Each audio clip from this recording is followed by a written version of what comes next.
everyone, you're listening to a special episode of Genius Under the Magnifying Glass. Soon we celebrate the birthday of Arthur Conan Doyle, the man who told us that every mystery has a solution.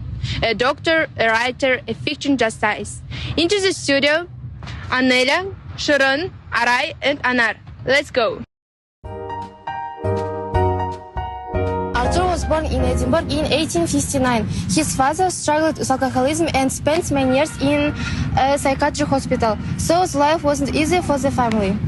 That's when Arthur started dreaming and inventing heroes, imaginary honest at first. Psychologists today will probably say it was a way to deal with reality. Later, he entered medical school where he met Professor Joseph Bell, a legendary diagnostician. Bell used to say, observe everything. Even the smallest detail can be important. That became the foundation of Sherlock Holmes. So basically, Holmes was born during medical lectures, and British University doesn't change your life.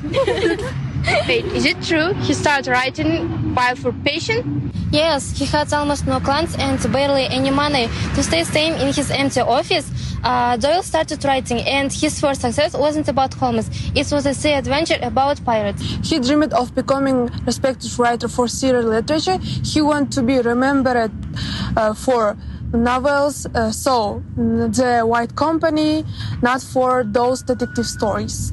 The irony, he became famous for that he tried to escape from. He once said, success often comes to those who don't seek it intentionally. One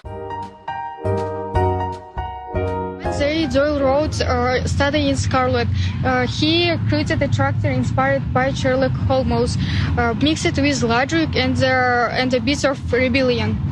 Holmes was a charming genius, and it was cold, arrogant, and sometimes even rude. It was a famous line, "Elementary, my dear Watson." It never appeared in the books.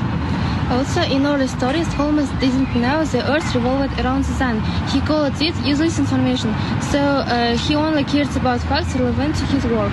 And he was the first detective in literature to use scientific methods, chemical analysis, footprints, fingerprints, handwriting. Before him, detectives just got lucky with clothes. So Sherlock Holmes is basically grandfather of modern forensics. Exactly. Real police forces even start copying his technique. Doyle once said, life is strangely anything the mind of man could invent. And the first Holmes novel, it wasn't a big hit because he sold the rights for just £25. Imagine creating Sherlock Holmes and getting like 30 bucks and handshake. Luckily, the Stern magazine stories made him a superstar. Everything was going great. Holmes was famous and Doyle was rich. But then, bam! Holmes died. Fiction Moriarty at the Regent Beach Falls. Why? Because Doyle was tired. Imagine wanting to be a serious novelist, but everything just calls a detective writer. He even wrote his mother, "I shall kill Holmes, even if it makes my readers hate me." And readers really did hate him. In London, people wore black armbands and appeared saying, Doyle killed our Sherlock. It's like killing Spider-Man and expecting fans to be chill about it. How long was Holmes dead in the story? Almost 10 years. He came back first in The Hound of the Baskervilles as a flashback, and later in The Adventure of the Empty House. Funny thing is, Doyle always wanted to be for his serious novels, but world loved him for Sherlock Holmes. It's like dreaming of being a rock star but getting famous for TikTok dances. We read something interesting. Not many people know this, but Doyle really helped the police in real-life cases. For example, he helped clear George adultery, a man falsely accused of hurting animals. And he investigated everything himself, checked the evidence, talked to witnesses, even wrote the formal letters to officials. Thanks to him, Britain eventually created a criminal appeals code. So he was just a Father Holmes. He was just real-life secret writers. And now the wayside, Anar. After losing his son in World War I, Doyle became a strong believer in spiritualism. He believed it was possible to talk to the souls mediums. and he even defended the farmers cutting various photos. Even though the fairies were just paper cutouts. But Doyle kept believing. He once said, "When facts support a miracle, it is foolish to close one's ears and deny their views." Classic Sherlock would have totally disagreed with that. Finally, why Conan Doyle still loved today? Because he gave us more than mysterious. He gave us a way of thinking, observation, and logic equal solution. Because Holmes is pure brain power, no drama, no chaos. Unlike modern thrillers, which are often more blood than brains.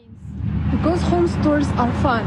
You can just read them or to try solve mystery yourself. If you compare him to Agatha Christie's Sherlock Holmes, Poirot is a smart and polite psychologist. Holmes is a more like an engineer. He is direct, quick, and uses only logic. Both are very smart in their own way.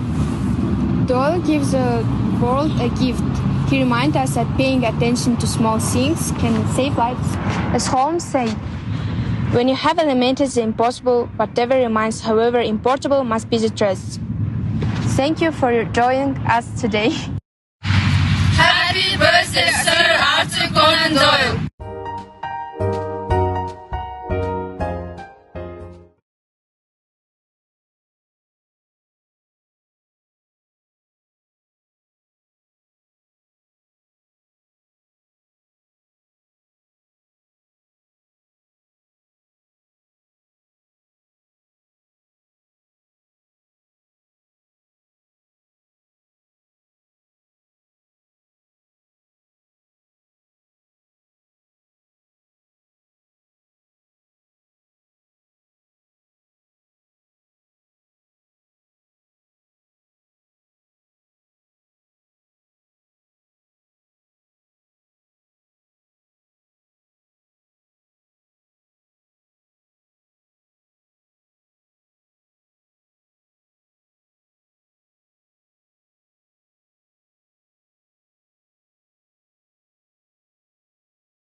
Happy birthday, Sir Arthur Conan Doyle!